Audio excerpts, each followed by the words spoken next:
The Corvani war fleet moved through space like death itself. 12 massive ships floated in perfect formation, their silver hulls gleaming under distant starlight. Each vessel was over 2 miles long and armed with weapons that could burn planets to ash. The Corvani Empire had ruled the galaxy for 3,000 years, and their military might was the reason why. Admiral Zethkar stood on the bridge of his flagship, the Eternal Dominion. His reptilian features showed no emotion as he watched a small trade convoy try to escape from his fleet. The little ships were pathetic compared to Corvani warships. Their hulls were crude metal instead of bioengineered living tissue. Their weapons were simple projectiles instead of pure energy beams. "Destroy them slowly," Zethkar commanded in his cold voice. "Let them know the price of entering Corvani space without permission." Bright plasma beams reached out from the war fleet.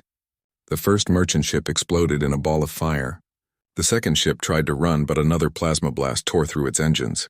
The third ship sent out distress calls in dozens of languages, begging for help that would never come. Zethkar smiled with sharp teeth. This was how the galaxy worked. The strong took what they wanted and the weak died. The Corvani were the strongest, so they ruled everything. It was simple and perfect. The trade ships were almost destroyed when something strange appeared on the fleet's sensors. A new ship was coming out of hyperspace, moving fast toward the battle. Zethkar looked at the readings with curiosity. The approaching vessel was big, maybe half the size of a Corvani battleship, but its design was unlike anything in the Imperial databases. "What is that thing?" asked Commander Vashitar, Zethkar's second in command. The Admiral studied the sensor data. The ship had a blocky, angular hull covered in thick armor plating. Strange weapons stuck out from every surface.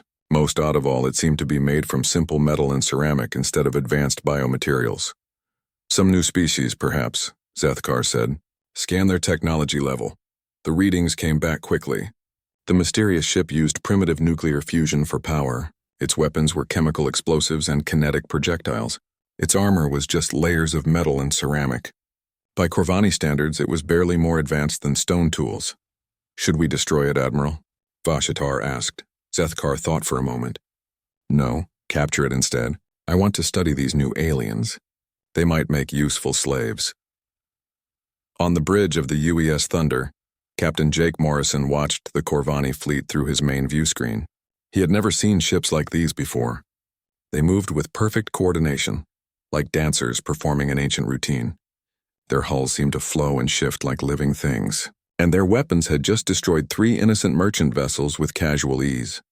"Captain," said his communications officer, Lieutenant Sam Turner, "I'm picking up distress signals from the convoy. One ship is still alive but badly damaged." Morrison's jaw tightened. The Thunder was one of Earth's newest battleships, sent to explore this region of space. They were supposed to be on a peaceful mission, making contact with new civilizations. Instead, they had found killers. "Chief Park," Morrison called to his chief engineer. "How are our systems?" Lisa Park checked her readings. "Fusion reactors are running hot but stable. Weapons are loaded and ready, but Captain, our experimental systems haven't been fully tested yet." "We'll have to make do," Morrison said. "Sam, try to communicate with those alien ships. Maybe we can avoid a fight." Turner worked at his station for several minutes before shaking his head. "They're not responding to any of our standard communication protocols, sir. But I am picking up their transmissions. Their language is complex, but the computer is starting to work it out." On the Corvani flagship, the alien vessel had come to a stop just outside weapons range. Zethkar found this amusing. Did these primitives think they could threaten the mighty Corvani Empire? "Admiral," reported his sensor officer, "the alien ship is scanning us with some kind of radar system. Very crude technology? Let them look," Zethkar said. "They will see the futility of resistance. Signal the fleet to surround them. Use capture formation 7. The Corvani ships began to move, spreading out to encircle the human battleship. Each vessel took its assigned position with mechanical precision. This was a formation the Empire had used for centuries to capture enemy ships without destroying them. Morrison watched the alien fleet spread out around his ship.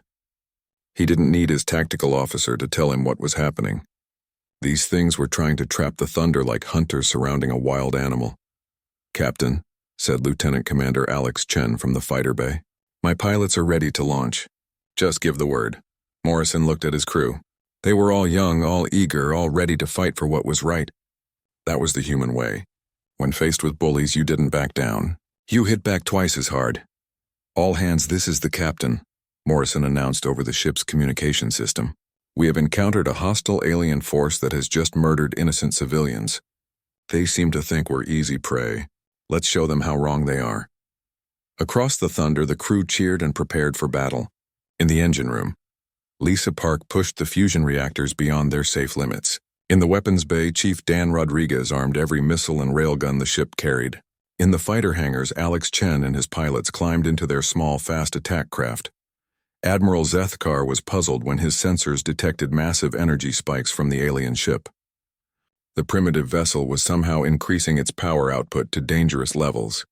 No civilized species would risk their ship systems like that. "Admiral," his communications officer reported, "I've decoded some of their language. They're broadcasting on all frequencies. The message says, 'Come and take it.'" Zethkar had never heard that phrase before, but something about it made his cold blood run even colder. In 3,000 years, the Corvani had never met a species that welcomed battle. Every other race begged for mercy or tried to run away. None had ever issued challenges. "All ships prepare to engage," Zethkar ordered. "Use minimum force. I want prisoners, not corpses." The Corvani fleet opened fire first, sending streams of plasma energy toward the human battleship. The beams were carefully calibrated to disable, not destroy. They struck the Thunder's hull and exploded in bright flashes. Morrison felt his ship shudder under the impact. "Damage report." "Minor hull damage," the Chief Park reported. "Their weapons are powerful, but they're not trying to kill us yet." "Then let's not give them time to change their minds," Morrison said. "All weapons fire at will."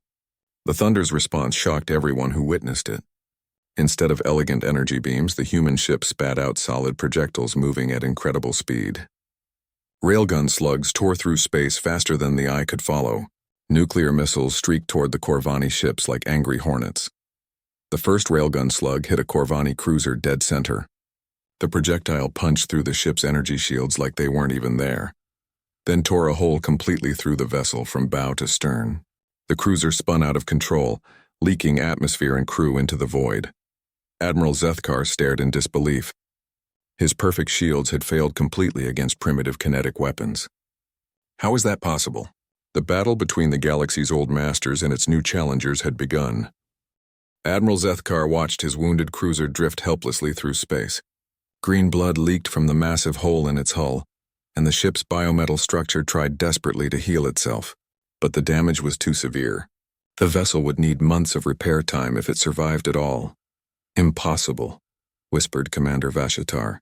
"No primitive weapon should penetrate our shields." But the evidence floated before them. The human projectile had passed through their most advanced defenses like they were made of paper. Worse still, the alien ship was launching more attacks. Dozens of missiles raced toward the Corvani fleet, each one tipped with nuclear warheads. "Point defense systems, engage," Zethkar commanded. Streams of plasma fire reached out from the Corvani ships, trying to destroy the incoming missiles. Most of the human weapons exploded safely in space, creating brilliant flashes of atomic fire. But several missiles got through the defense screen and struck their targets. The explosions were massive. Nuclear fire washed over Corvani hulls, overwhelming their energy shields and scorching their biometal armor. Two more ships took heavy damage and fell out of formation. The perfect Corvani battle line was falling apart. On the Thunder's bridge, Captain Morrison watched the results of his first strike. The alien ships were tough, but they weren't invincible. Their shields seemed designed to stop energy weapons, not solid projectiles. That was a weakness he could exploit. "Alex, launch all fighters," Morrison ordered. Lieutenant Commander Chen had been waiting for those words. "Roger, Captain." "All squadrons, launch, launch, launch." The Thunder's fighter bays opened like hungry mouths. Small, fast ships poured out into space by the dozens. Each fighter carried a human pilot who had trained for years to fly in combat. They moved in loose formations that looked chaotic compared to Corvani precision, but somehow worked perfectly together. Chen led the first attack wave personally. His fighter was barely bigger than an ancient Earth jet, but it carried missiles and cannon that could damage much larger ships. Behind him, 23 other pilots followed in what looked like random patterns but was actually controlled chaos. Admiral Zethkar studied the approaching fighters with confusion. They didn't fly in proper formation. They didn't follow standard attack patterns. Some flew high, others low, a few even flew upside down compared to the rest. It made no tactical sense. "Sir," his tactical officer reported, "I cannot predict their attack routes. They seem to be improvising." That word sent a chill through Zethkar's hearts. Improvisation was the enemy of proper military doctrine. For 3,000 years, the Corvani had won battles through perfect planning and flawless execution. These humans seemed to make up their strategy as they went along. The fighters reached the Corvani fleet and attacked like a swarm of angry insects. They dodged between the large ships, using their size and speed to avoid the plasma beams trying to swat them down. Human pilots laughed and shouted over their communication channels as they fired missiles at point-blank range. Chen locked his targeting system onto a Corvani destroyer and fired 2 missiles. The alien ship tried to shoot them down, but the human pilot was already diving toward the vessel's hull, using the ship itself as cover from other defenders. "Take that, you ugly lizard," Chen yelled as his missiles punched through the destroyer's armor and exploded inside. The Corvani ship shuddered and began to list to one side. Its biometal hull tried to seal the wounds, but more human fighters were already attacking. They swarmed over the destroyer like predators bringing down wounded prey. Back on the Thunder, Chief Weapons Officer Dan Rodriguez was having the time of his life. His railguns fired continuously, sending solid slugs toward the alien fleet. Each shot moved so fast it was just a streak of light, but the damage they caused was very real. "Reloading tubes 3 and 4, Rodriguez reported cheerfully. "Target that big one in the center, Captain. I want to see if their flagship bleeds green too." Morrison nodded. "Make it count, Dan." The Thunder's main railgun swiveled toward the Eternal Dominion and fired. The massive slug crossed the distance between ships in seconds and struck the Corvani flagship's shields. This time, however, the shields held. The projectile bounced off and spun away into space. Admiral Zethkar felt his ship shake from the impact but smiled when his shields held firm. The flagship's defenses were much stronger than his smaller vessels. Perhaps these humans weren't so dangerous after all. Then the Thunder fired again, and again, and again. Each railgun slug hammered against the Eternal Dominion's shields like a giant fist. The energy barriers flickered and sparked under the constant bombardment. Warning lights flashed across the flagship's bridge as power systems strained to maintain the defense screen. "Shield strength down to 60%, reported the Corvani engineer. "If they keep firing, we will lose protection within minutes." Zethkar had never faced an enemy that could threaten his flagship. The Eternal Dominion was supposed to be invincible. But these humans weren't following the rules of civilized warfare. They concentrated all their fire on single targets instead of spreading it around. They attacked continuously instead of pausing to recharge their weapons. They fought like they actually wanted to destroy their enemies instead of just defeating them. On the Thunder, Lieutenant Karen Blake monitored the alien communication channels. As the ship's computer specialist, she was trying to understand how the enemy coordinated their attacks. What she found surprised her. "Captain," Blake reported, "the alien ships are having trouble adapting to our tactics. Their communications are full of requests for new orders and confusion about how to respond to our attacks." Morrison found that interesting. "Are you saying they can't think for themselves?" "It seems like they rely heavily on predetermined battle plans," Blake explained. "When we do something unexpected, they have to ask permission before changing their response." That was valuable information. Morrison realized he was fighting an enemy that was very good at following orders, but bad at thinking creatively. Human military doctrine encouraged individual initiative and improvisation. Apparently, these aliens did the exact opposite. "All units, listen up," Morrison broadcast to his fighters and weapons crews. "The enemy can't handle surprises, so let's give them lots of surprises." The human attack intensified. Fighter pilots performed impossible maneuvers that should have killed them, but somehow worked perfectly. The Thunder's weapons fired in patterns that made no sense but caused maximum damage. Even the ship's movement seemed random and chaotic, making it hard for the aliens to target effectively. Admiral Zethkar watched his perfect battle formation collapse into confusion. 3 of his ships were heavily damaged or destroyed. His fighters couldn't match the wild flying of the human pilots. Even his flagship was in danger from the constant railgun bombardment. For the first time in his long military career, Zethkar considered the possibility that he might lose this battle. The thought terrified him more than death itself. The Corvani Empire had never been defeated by a single enemy ship. If word of this spread, it could destroy their reputation throughout the galaxy. All ships maximum firepower, Zethkar commanded. Destroy that vessel now. The remaining Corvani ships turned all their weapons toward the thunder. Plasma beams converged on the human battleship from multiple directions, creating a storm of energy that lit up space like a miniature sun. Captain Morrison felt his ship shake and heard alarms wailing throughout the hull. But the thunder kept fighting, its thick armor absorbing punishment that would have vaporized most other vessels. Damage report, Morrison called out. Hull breaches on decks 5 through 7, Chief Park reported. Lost 2 weapon turrets and the main sensor array. But we're still in the fight, Captain, Morrison smiled grimly. The aliens had shown their hand. They were powerful, but they weren't used to enemies who could take a beating and keep coming back for more. That was about to be their biggest mistake. Dan, target their flagship's bridge, Morrison ordered. Let's cut off the head of this snake. The Thunder's remaining weapons turned toward the Eternal Dominion, ready to end this battle once and for all. Admiral Zethkar's clawed hands gripped his command chair as the Thunder's weapons focused on his flagship. The human ship was badly damaged but still fighting with a fury that defied logic. Any civilized species would have retreated by now to repair their vessel and plan a more careful attack. But these humans seemed to think that taking damage made them more dangerous. Not less. Sir, his communications officer reported with fear in his voice. I'm receiving a priority transmission from High Command. Zethkar activated the holographic display. The image of Grand Marshal Vektar appeared, his ancient reptilian features showing deep concern. Vektar had commanded the Corvani military for over 500 years and had never known defeat. Admiral, Vektar spoke in the formal language of the Empire, we have been monitoring your battle. What is the status of this new species? Zethkar felt shame burn in his chest. They are more capable than expected, Grand Marshal. Their weapons and tactics are unlike anything in our databases. Vektar studied the battle data streaming from the flagship. His cold eyes showed no emotion. But Zethkar knew the old commander was analyzing every detail. The Grand Marshal had built the modern Corvani Empire through careful planning and overwhelming force. He did not tolerate failure. These humans fight without proper formation, Vektar observed. They waste energy on excessive firepower instead of precise strikes.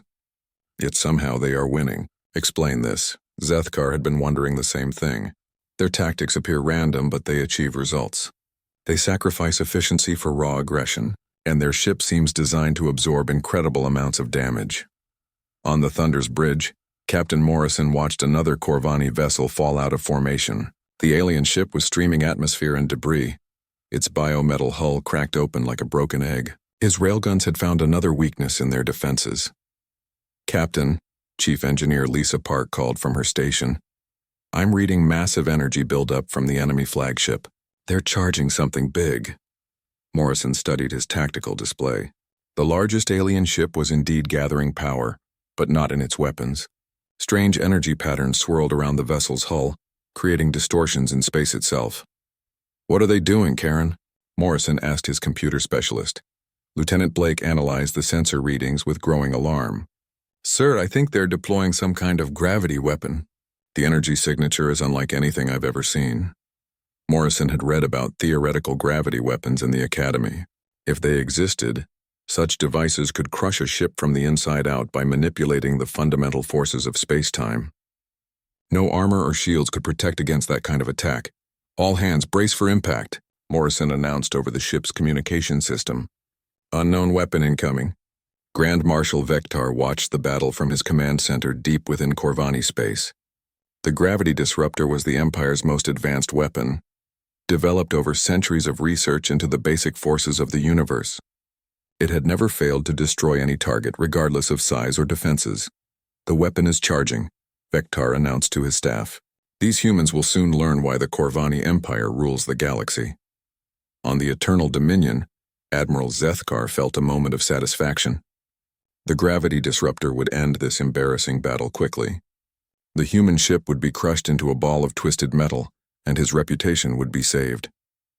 The weapon fired. Space itself seemed to bend and twist around the thunder. Invisible forces grabbed the human battleship and began to squeeze. Morrison felt the deck plates buckle under his feet as the ship's hull started to compress. Lights flickered and sparks flew from control panels as electrical systems failed under the impossible stress. Hull integrity failing, Park shouted over the sound of groaning metal. We're losing structural cohesion throughout the ship. But something strange happened. The Thunder didn't collapse like every other ship that had faced the gravity disruptor. Instead, it bent and twisted but held together.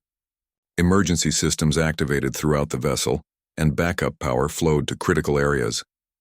Lieutenant Commander Chen felt his fighter shake as the gravity waves passed through space. Several of his pilots lost control temporarily, but their small ships were too far away to be seriously affected. Chen watched in amazement as the Thunder survived what should have been certain death. How are they still alive? Chen whispered to himself. The answer lay in human engineering philosophy. While other species built elegant ships that worked perfectly under normal conditions, humans designed their vessels to function in the worst possible circumstances. Earth's history of constant warfare had taught them to build things that could take punishment and keep working. The Thunder's hull was made of overlapping layers of different materials, each designed to handle specific types of stress. When the gravity weapon twisted the ship's structure, the hull bent instead of breaking. Emergency supports activated automatically, strengthening weak points before they could fail completely. Damage report, Morrison called out as the gravity attack finally ended. We're hurt bad, Park admitted, but we're still in one piece. Main power is down to 40% and we've lost 6 weapon turrets. But the engines are still working and most of our weapons are functional. Morrison could barely believe it. They had survived a weapon that should have killed them instantly. But he knew they couldn't take another attack like that. They needed to end this battle quickly. Dan, can you target their weapon platform? Chief Rodriguez checked his systems. I've got a partial lock on the source of that gravity beam. It's heavily shielded, but I might be able to punch through with a concentrated barrage. Do it, Morrison ordered. All remaining weapons, fire everything we have. The Thunder's response surprised everyone who witnessed it. Instead of retreating to safety after taking massive damage, the human ship attacked with even greater fury. Every working railgun fired simultaneously, sending a stream of solid projectiles toward the Corvani flagship. Admiral Zethkar watched in disbelief as the human vessel charged straight at his ship. The gravity disruptor should have crushed them completely. Yet somehow they had survived and were now fighting back with desperate courage. The first railgun slug struck the Eternal Dominion's shields and bounced off harmlessly. But more projectiles followed, and then more. The constant bombardment began to overwhelm the flagship's defenses. Shield generators overloaded and failed one by one under the relentless assault. Shield failure imminent, the Corvani engineer reported with panic in his voice. That was when Lieutenant Commander Chen made his move. The human fighter pilot had been watching the battle from a distance, waiting for the right moment to strike. When he saw the flagship's shields flickering, he dove toward the massive ship at maximum speed. This is crazy, Chen muttered to himself as he activated his fighter's boarding pod. But crazy seems to work against these guys. Chen's fighter struck the Eternal Dominion's hull and buried itself deep in the biometal armor. Emergency systems sealed the breach automatically, but not before Chen's boarding pod had penetrated into the ship's interior corridors. The pod opened with explosive force, and Chen stepped out in full combat armor. He carried weapons designed for close quarters fighting in the narrow spaces of damaged ships. The Corvani had never faced human marines in hand-to-hand combat. They were about to learn a painful lesson. Chen moved through the alien corridors like a hunter stalking prey. The Corvani ship's interior was designed for their reptilian physiology, with low lighting and warm, humid air. But Chen's armor compensated for the environmental differences. He encountered his first Corvani guards near the weapon control center. The aliens were tall and graceful, with natural armor plating and sharp claws. They carried energy weapons that could burn through most materials, but they had never fought a human marine. Chen moved with brutal efficiency, using his smaller size and superior agility to avoid their energy beams. His weapons were designed for maximum damage at close range. The fight was brief and decisive. Minutes later, explosions rocked the Eternal Dominion as Chen destroyed the gravity weapon from within. Admiral Zethkar felt his flagship shudder as its most powerful weapon was reduced to scrap metal.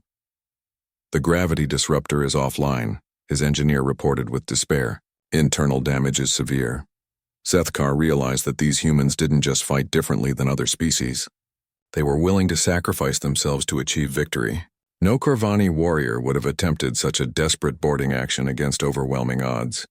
For the first time in 3,000 years, a Corvani admiral began to understand what it meant to face an enemy that truly loved war.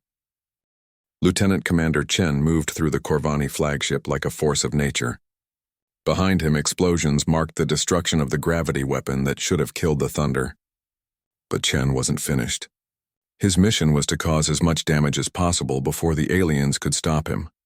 The Corvani crew had never dealt with an enemy inside their own ship. Their training focused on ship-to-ship combat and planetary invasions, not fighting in their own corridors. Chen used this confusion to his advantage, striking key systems and disappearing before guards could respond. Admiral Zethkar watched security reports flood his command screens.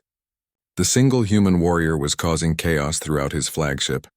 Power systems failed, weapon batteries went offline, and communication networks crashed as Chen worked his way through the ship's vital areas. How can one primitive alien cause so much damage? Commander Vashtar asked in frustration. Zethkar had no answer. Human technology was supposed to be inferior to Corvani science, yet this single enemy was crippling his most advanced warship from within.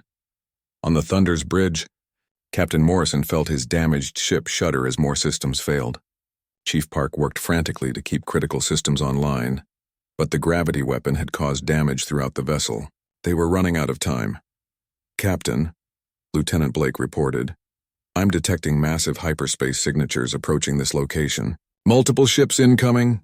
Morrison's heart sank. If enemy reinforcements arrived now, the Thunder wouldn't survive another major engagement. But then he looked at the sensor readings more carefully and smiled. Sam, open a channel to the incoming ships, Morrison ordered. Channel open. Sir, Turner replied.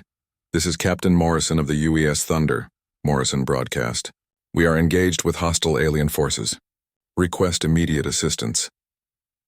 The reply came back instantly in a familiar voice. Thunder, this is Admiral Jackson on the UES Defiance. Hold your position. The cavalry is coming. Space around the battle zone began to tear open as ship after ship dropped out of hyperspace. The human response fleet was massive. 20 battleships, 40 cruisers, and over 100 support vessels. Each ship bore the aggressive lines and heavy armament that marked Earth's military philosophy. Admiral Zethkar stared at the approaching human fleet with growing terror. He had thought the Thunder was alone, but instead he was facing an entire battle group. And unlike Corvani fleets that moved in perfect formation, the human ships spread out in what looked like chaos but somehow provided mutual support. Sir, his communications officer reported with a trembling voice. The human fleet is broadcasting on all frequencies. Put it on the main screen, Zethkar ordered. Fleet Admiral Paul Jackson appeared in the holographic display. He was an older human with gray hair and cold eyes that had seen too many battles. Behind him, the bridge of the Defiance bustled with activity as crew members prepared for combat. Attention alien vessels, Jackson spoke in a calm, deadly voice. You have attacked human ships and killed innocent civilians. Surrender immediately or we will destroy every one of your vessels. Zethkar activated his own communication system. I am Admiral Zethkar of the Corvani Empire. You have entered our space illegally. Withdraw immediately or face the consequences. Jackson studied the reptilian alien for a moment before laughing. Your space? According to our navigation charts, this is neutral territory. And frankly, after what you did to those merchant ships, I don't much care whose space it is. The human admiral paused and looked directly at Zethkar through the communication link. Here's what's going to happen. You're going to order your ships to stand down and prepare to be boarded. My people will take you back to Earth for trial. If you refuse, my fleet will demonstrate why humans are called the most dangerous species in known space. Zethkar felt his cold blood freeze. No one had ever spoken to a Corvani admiral with such casual disrespect. The Empire's reputation alone should have been enough to make these humans back down. Instead, they seemed eager for battle. You are outnumbered, Zethkar pointed out. My reinforcements will arrive soon. Jackson smiled without humor. Admiral, you've got 8 functional ships left. I've got over 160. Unless your reinforcements include the entire Corvani Navy, I like my odds. On the Thunder, Morrison watched the standoff between the two fleet commanders with interest. Admiral Jackson was known throughout the human fleet for his aggressive tactics and unwillingness to compromise. The aliens had just made the mistake of threatening him. All ships, battle stations, Jackson broadcast to his fleet. If they want to fight, we'll give them one they'll never forget. The human fleet began to spread out for attack formation. Unlike the rigid patterns favored by the Corvani, the human ships moved in loose groups that supported each other while maintaining flexibility. It was the difference between a parade and a pack of wolves. Admiral Zethkar realized he was facing a decision that would determine the fate of his entire fleet. He could fight and likely die, or surrender and face shame that would destroy his reputation forever. Either option was acceptable to a Corvani commander. All ships, Zethkar transmitted to his remaining vessels, prepare for emergency hyperspace jump. We withdraw to regroup and plan a proper assault. But as his ships began to charge their hyperspace drives, Lieutenant Commander Chen struck again. Deep inside the Eternal Dominion, the human marine had reached the ship's main power core. Using explosives from his boarding pod, Chen destroyed the primary energy conduits that powered the flagship's faster-than-light systems.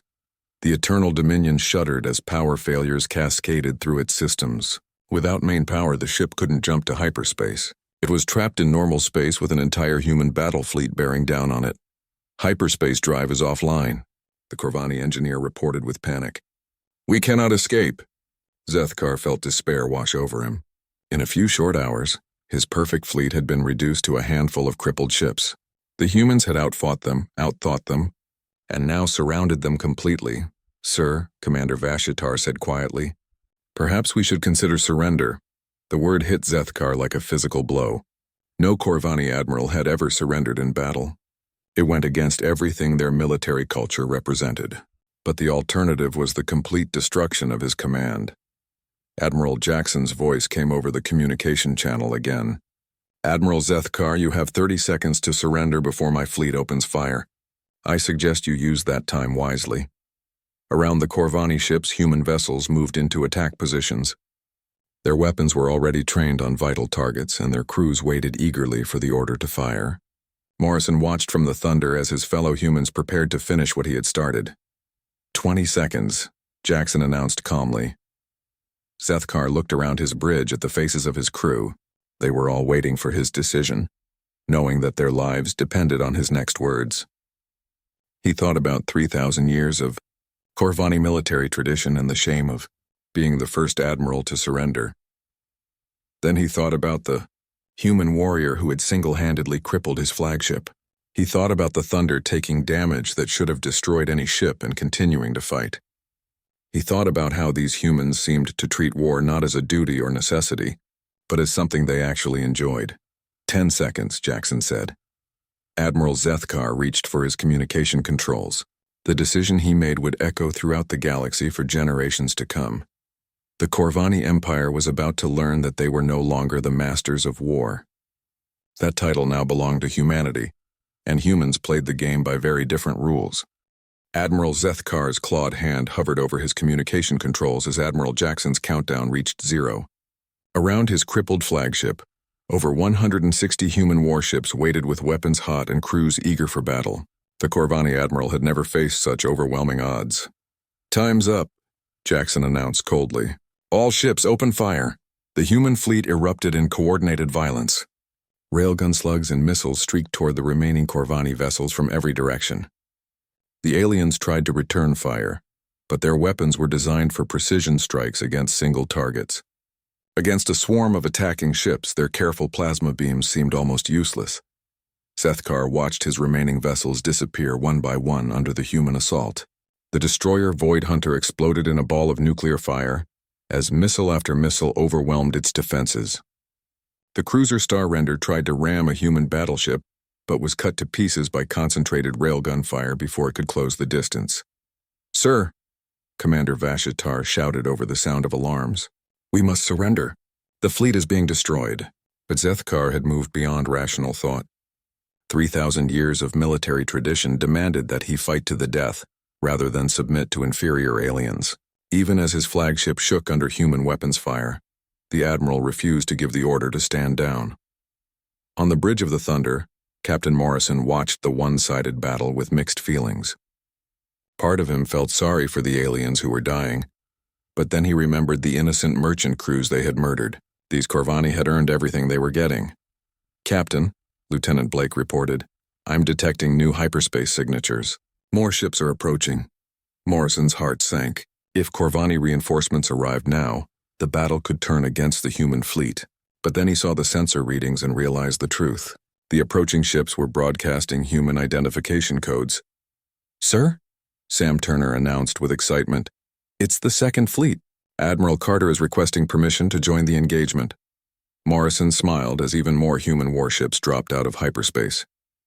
Word of the battle had obviously spread throughout human space, and every available ship was racing to join the fight. That was the human way. When one of their own was threatened, they all came running. Fleet Admiral Jackson watched his tactical display as the newcomers took positions around the battle zone. The Second Fleet added another 80 ships to his force, bringing the total human presence to over 240 vessels. Against 8 crippled Corvani ships, it was massive overkill, but Jackson wasn't interested in a fair fight. He was interested in sending a message that would echo throughout the galaxy for centuries to come. "All ships concentrate fire on the flagship," Jackson ordered. "I want that admiral alive, but I want his ship crippled beyond repair." The combined human fleet turned its attention to the Eternal Dominion. Hundreds of weapons fired simultaneously, creating a storm of metal and energy that lit up space like a miniature star. The Corvani flagship's biometal hull began to crack and bleed as railgun slugs punched through its armor. Deep inside the dying ship, Lieutenant Commander Chen continued his one-man war against the alien crew. He had destroyed most of the ship's critical systems and was now working his way toward the bridge. Corvani guards tried to stop him, but their energy weapons were designed for ship-to-ship combat, not fighting in cramped corridors against a human marine.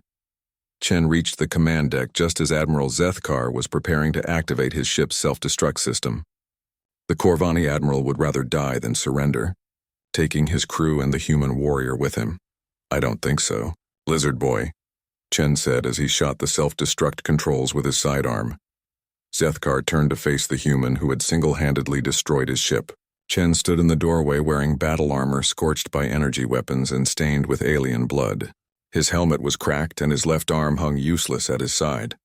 But his weapon was steady and pointed directly at the admiral's head. "Surrender," Chen said simply. "Your war is over." For a moment, the two warriors stared at each other across the bridge. Zethkar saw death in the human's eyes, not the cold calculation of a professional soldier, but the hot fury of someone who actually enjoyed combat. It was then that the Corvani admiral finally understood what his empire had encountered. Humans weren't just another spacefaring species. They were predators who had turned warfare into an art form. They didn't fight because they had to, they fought because they wanted to. And that made them more dangerous than any weapon the Corvani had ever faced. "I surrender," Zethkar said quietly. The words felt like poison in his mouth, but he had no choice. His ship was dying, his fleet was destroyed, and the human warrior in front of him was clearly willing to kill him without hesitation. Chen activated his communication system. "Admiral Jackson, this is Chen. I have the enemy commander in custody. The flagship is secure." Jackson's voice came back immediately. "Outstanding work, Commander. All ships, cease fire. The battle is over." Across the battle zone, human weapons fell silent. The engagement had lasted less than 6 hours, but in that time the Corvani Empire's reputation for invincibility had been shattered forever. News of the defeat would spread throughout the galaxy within days. 6 months later, Admiral Zethkar sat in a comfortable cell on Earth, studying human military history. He had been stripped of rank and dishonored by his own empire, but the humans had treated him with surprising respect. They seemed to understand that he was a professional soldier who had simply been outmatched. Captain Morrison, now promoted to admiral, visited occasionally to discuss tactics and strategy. Zethkar found these conversations fascinating and disturbing. The humans had developed their military philosophy through thousands of years of constant warfare against their own species. They had literally evolved to be perfect warriors.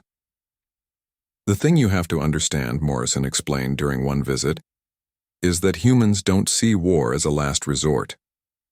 We see it as a natural part of existence. Other species fight when they have to. We fight because we're good at it. Zethkar nodded slowly. Your species is unique in the galaxy.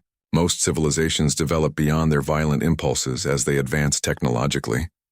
Maybe, Morrison agreed, but that also makes them weak. They forget that sometimes violence really is the answer to a problem. We never forgot that lesson. The former admiral looked out his window at the human city below. Earth was a beautiful world, but Zethkar could see the scars of ancient wars everywhere. Humanity had been forged in the fires of endless conflict, and it showed in everything they built. What will happen now? Zethkar asked. Will your people conquer the galaxy? Morrison smiled. We're not conquerors, Admiral. We're protectors, but we're also very good at convincing people that they want our protection. As if to prove his point, news reports that day showed delegations from dozens of worlds requesting human military assistance. The galaxy had seen what Earth's warriors could do, and everyone wanted them as allies rather than enemies. The Thunder had been repaired and upgraded, becoming the flagship of humanity's first deep space exploration fleet. Its crew wore their battle scars with pride, knowing they had been the first humans to face an alien military power and emerge victorious. Lieutenant Commander Chen, now bearing the rank of commander, led the Marine detachment aboard the rebuilt Thunder. His boarding action against the Corvani flagship had become legendary throughout human space. Young Marines studied his tactics and dreamed of matching his achievements. Chief Engineer Lisa Park had been promoted to run the entire human fleet's engineering division.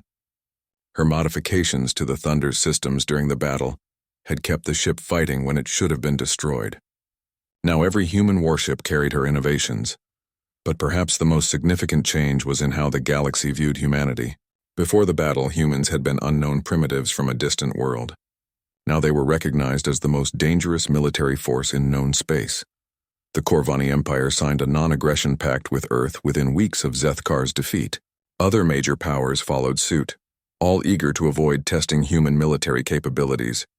Trade agreements and diplomatic treaties flowed in as the galaxy's civilization sought to win humanity's friendship. Admiral Jackson, now in command of all human space forces, established military bases throughout the galaxy. Each base was staffed by volunteers who were eager to serve far from home. For humans, the chance to fight alien threats was an opportunity, not a hardship. Years later, historians would mark the battle between the Thunder and the Corvani fleet as the moment when humanity announced its arrival on the galactic stage. But for the humans who fought that day, it was just the beginning of their greatest adventure. The galaxy had new masters of war, and they were having the time of their lives. In the depths of space, human ships continued their patrols, their crews always ready for the next challenge. They carried names like Retribution, Vengeance, and Hell's Fury, names that struck fear into the hearts of pirates and tyrants throughout the galaxy. And somewhere, in the darkness between the stars, other threats waited to test humanity's resolve. But the humans weren't worried. They had